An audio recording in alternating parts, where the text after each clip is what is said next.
বলুন তো, রথ পুজো না বলে রথযাত্রা বলে কেন? যেখানে দুর্গা পুজো, কালী পুজো শুনি, সেখানে রথযাত্রা কেন? পুজো কেন নয়?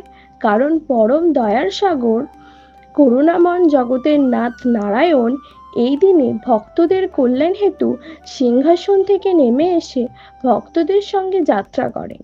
তিনি রথে চাপেন, আর আমরা আপনার মতো সাধারণ ভক্তগণ সেই রথের দড়ি ধরে টেনে থাকি।